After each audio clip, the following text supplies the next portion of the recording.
এই তো আমি ছোট মাছ রান্না করার জন্য মাছ খুবই ভালোভাবে কুটে ধুয়ে পরিষ্কার করে নিয়েছি লবণ দিয়ে। এখানে গাছের বেগুন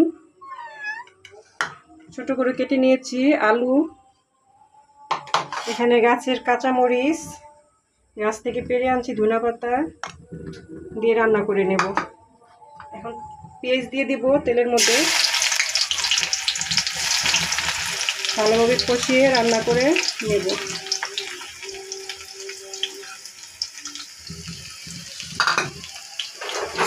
পেঁয়াজটা ভালোভাবে ভাজা হোক। এই তো পেঁয়াজটা কিছু ভাজা হয়েছে, এখানে আমি কিছুটা রসুন কুচি দিয়ে দিব, রসুনের পেস্ট দিয়ে দিব, দিয়ে ভালোভাবে রসুনের পেস্টটাকে ভেজে নেব। এখন কাঁচামরিচটা দিয়ে দিব,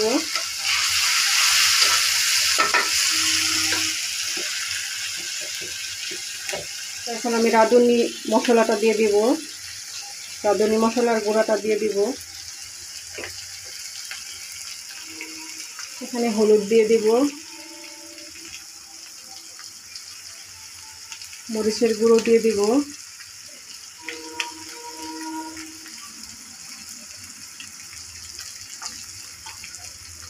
এখানে স্বাদ মতো লবণ দিয়ে দিব,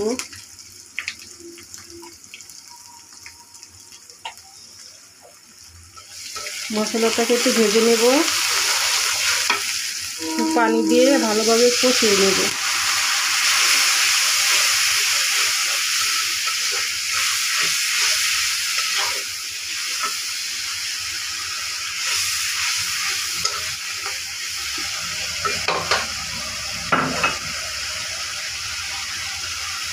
কিছুটা কষানো হয়ে গেছে, উপর দিয়ে তেল বেশি গেছে। এখন আমি মাছ দিয়ে দিব, মাছটাকে দিয়ে ভালোভাবে কষিয়ে নেব।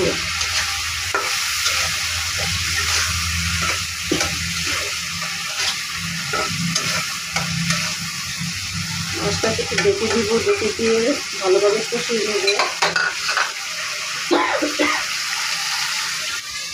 কষানোর পর এখানে কেটে রাখা আলু বেগুন দিয়ে দিব,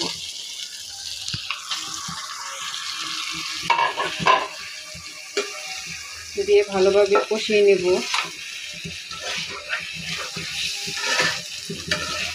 হালকাভাবে নাড়া দিব, বেশি নাড়াচাড়া করা যাবে না, তাহলে ছোট মাছটা ভেঙে যাবে। 1 মিনিট কষিয়ে নেব।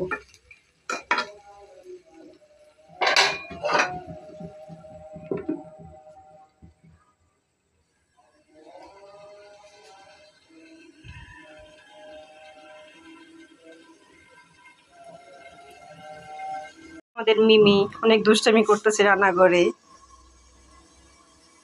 আমি রান্না করতে গেলে ও চলে আসবে রান্নাঘরে।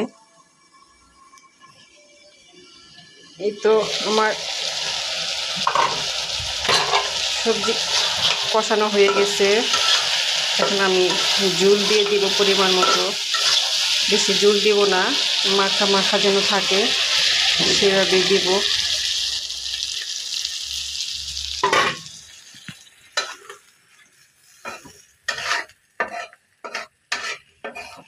ঝোল দিয়ে দিয়েছি আমি, এটা ঝোলটাকে একটু ভালোভাবে শুকিয়ে নেব।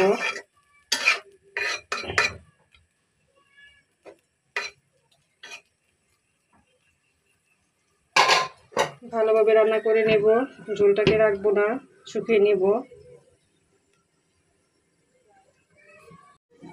এই তো বলক আসছে, নাড়িয়ে নেব। এটা ছোট্ট মাছের তরকারি, হালকাভাবে নাড়া দিতে হবে, নাড়িয়ে নিতে হবে। এখানে আমি সেই ধনে পাতাটা দিয়ে দিব, আমাদের গাছের ধনে পাতা দিয়ে দিব, দিয়ে ঝোলটাকে একদম শুকিয়ে ফেলবো। ঝোলটাকে ভালোভাবে শুকিয়ে নামিয়ে নেব। ঝোল শুকাক, তারপর নামিয়ে নেব, রেখে দিব। এই তো আমার তরকারিটা হয়ে গেছে, নামিয়ে নেব।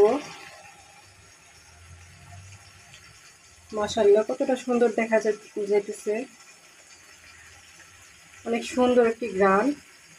ছোট্ট মাছের তরকারি কিন্তু অনেক মজা হয় এবং সুন্দর একটি গ্রান বের হয়েছে। কালারটার দিকে খুবই ভালো লাগতেছে। নামিয়ে নেব। নামিয়ে নিয়েছি, আমার তরকারি রান্না করা হয়ে গেছে। মাশাআল্লাহ, সুন্দর একটি গ্রান বের হয়েছে।